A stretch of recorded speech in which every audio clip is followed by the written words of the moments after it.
सर्दियों में बहुत सारी रेसिपी होती हैं जो खाने में स्वादिष्ट होने के साथ साथ शरीर को गर्माइश भी देती हैं और सर्दियों में हमारे लिए अच्छी और ज़रूरी भी होती हैं। तो एक रेसिपी है गज्जक।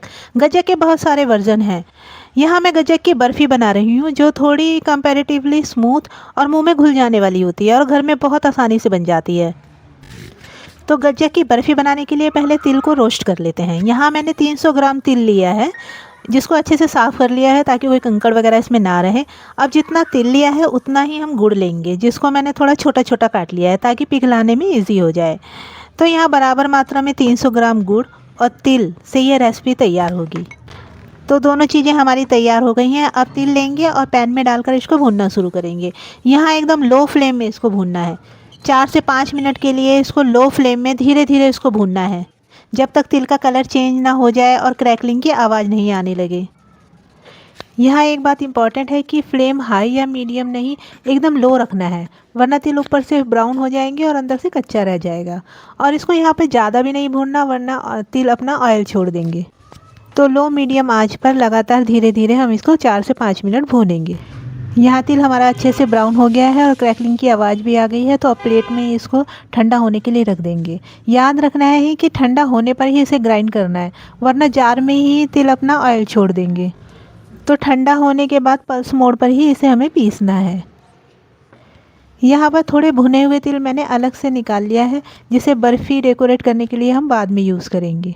तो पल्स मोड यूज़ करके अच्छा दरदरा सा पाउडर हमारा यहाँ बनकर तैयार हो गया है। और हमें यहाँ मिक्सी बिल्कुल भी ज़्यादा देर ग्राइंड नहीं करेंगे, वरना तिल अपना ऑयल छोड़ देंगे, इसलिए पल्स मोड पर ही पाउडर बनाएं।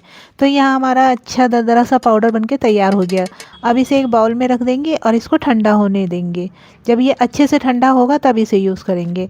तो अब हम अपना गुड़ पिघला लेते हैं। अब गुड़ को एक पैन में डालकर कुछ देर के लिए छोड़ दें।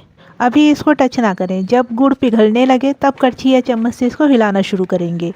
गुड़ को क्योंकि हमने छोटे छोटे टुकड़ों में पहले ही काट लिया है, तो बड़ी आसानी से ये पिघल गया है। तो यहाँ जब गुड़ एक बार पिघल जाए तो एकदम लो फ्लेम पर 15 मिनट तक धीरे धीरे इसको पकाना है।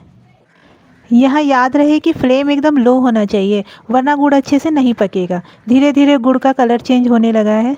12 मिनट बाद गुड़ का कलर यहाँ पर चेंज होने लगा है। यहाँ गुड़ पका या नहीं इसके लिए चेक करते हैं। इसके लिए पानी में थोड़ा गुड़ डालकर देखेंगे। अगर ये टूटे नहीं और खींचे तो अभी इसमें थोड़ा कसर बाकी है। थोड़ी देर चला के फिर चेक करेंगे। पानी में डालकर थोड़ी देर इसे सेट होने देंगे और फिर इसको तोड़ेंगे। अगर ये ईज़िली टूट जाए तो हमारा गुड़ पककर तैयार है। अब जो तिल ग्राइंड करके हमने ठंडा होने रखा था, उसे जल्दी से इसमें पलट देंगे। इसमें बिल्कुल भी देर हमें नहीं लगानी, बहुत जल्दी जल्दी ये काम करना होगा, वरना तिल और गुड़ अच्छे से मिक्स नहीं हो पाएंगे। अब फटाफट ध्यान से इसको मिक्स करेंगे। यहाँ पे मिक्सर बहुत हार्ड हो जाता है, तो यहाँ पे 2 चम्मच घी इसमें ऐड करेंगे। यह मिक्सचर को केयरफुली हैंडल करना है। घी डालने से थोड़ा हैंडल करना यहाँ पर ईजी हो गया है। तो यहाँ पे हमारा तिल का पाउडर और गुड़ अच्छे से मिक्स हो गया है। यहाँ अच्छे से अलट पलट करके मिक्सचर को एक आटे जैसा डो बना लेंगे और साथ ही एक ट्रे पर बटर पेपर बिछाकर इस मिक्सचर को पलट लेंगे। और अब एक बेलन से इसको बेलना शुरू करेंगे। बेलन पर थोड़ा हम घी लगा लेंगे ताकि ये मिक्सचर से चिपके नहीं। यहाँ हमें बस इसे पतला पतला बेलना है, शेप की चिंता नहीं करनी। बस एक पतला पतला एक बड़ी रोटी जैसा इसे बेल लेंगे।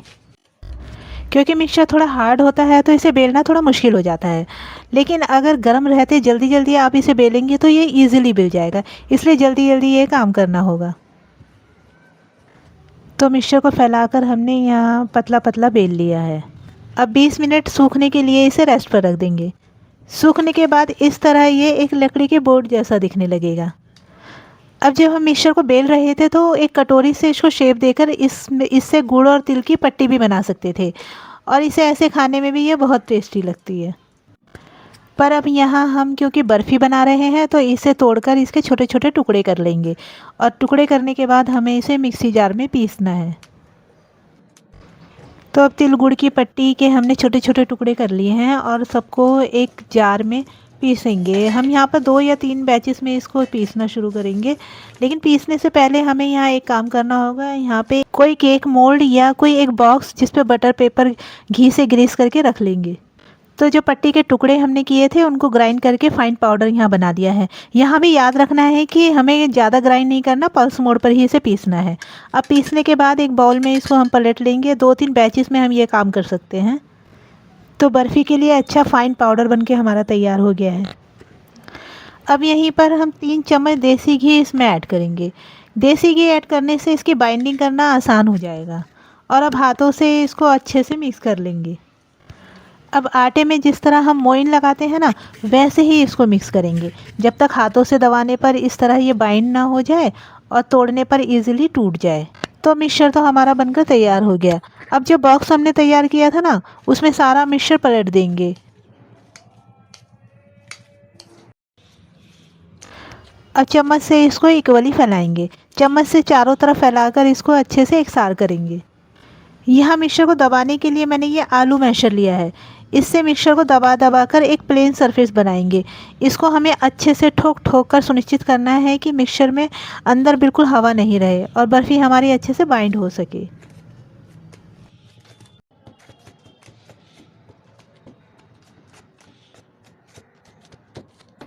कितना सुंदर यहाँ मिक्सचर हमारा दिखाई दे रहा है। आलू मैशर से प्रेस करने से मिक्सचर अच्छा बाइंड तो हो ही गया, साथ ही खूबसूरत भी दिख रहा है। अब जो भुने हुए तिल हमने बचा कर रखे थे, उन्हें यहाँ फैलाकर इसको डेकोरेट करेंगे। मैंने तो यहाँ तिल ही यूज़ किए हैं, अगर आप चाहें तो दूसरे ड्राई फ्रूट्स भी यहाँ पे यूज़ कर सकते हैं। अब यहाँ तिल और गुड़ की गज्जक बर्फ़ी बना रहे हैं, तो मैंने तिल से ही इसे डेकोरेट किया है। आलू मैशर से इनको भी दबाकर अच्छे से सेट कर देंगे। थोड़ा मिक्सचर बच गया था, तो यहाँ छोटी कटोरी में इसको डालकर ऊपर से तिल लगाकर इसको प्रेस करके हमने सेट कर दिया है। आलू मैशर से बॉक्स के किनारों पर अच्छे से प्रेस नहीं हुआ था, उसे हमने चम्मच से अच्छे से प्रेस कर दिया है। अब इस तैयार मिक्सचर को 1 घंटे के लिए रेस्ट पर रख देंगे ताकि ये अच्छे से सेट हो सके। यहाँ किसी वजह से 1 घंटे से पहले ही मुझे इसे ओपन करके काटना पड़ा, पर आप इसे 1 घंटे का टाइम ज़रूर दें। किसी पिज़्ज़ा कटर या चाकू से इसे बर्फ़ी की शेप में काट लेंगे। यदि अपनी पसंद की शेप चाहें तो आप उसमें भी इसे काट सकते हैं। आधे घंटे बाद ही देखें कितना अच्छे से ये कट हो गया और बिखरा बिल्कुल भी नहीं है। क्योंकि मैंने इसे आधा घंटा पहले ही कट किया है, तो थोड़ा डर लगा कहीं बिखर नहीं जाए। पर देखो कितनी अच्छी बर्फ़ी ये बनकर तैयार हुई है। खाने में तो इतनी लजीज बर्फ़ी ये बनकर तैयार हुई है, तोड़ने पर बिना बिखरे ये कितनी इजीली टूट गई। तो विंटर ही नहीं, फंक्शन या किसी खास ओकेज़न में आप इसे ज़रूर बनाएं। बाज़ार में तो सब कुछ मिलता है, पर अपने हाथों से बनाने में जो खासपन है वो बाज़ार की बर्फ़ी या मिठाई में कहाँ। तो ज़रूर बनाएं।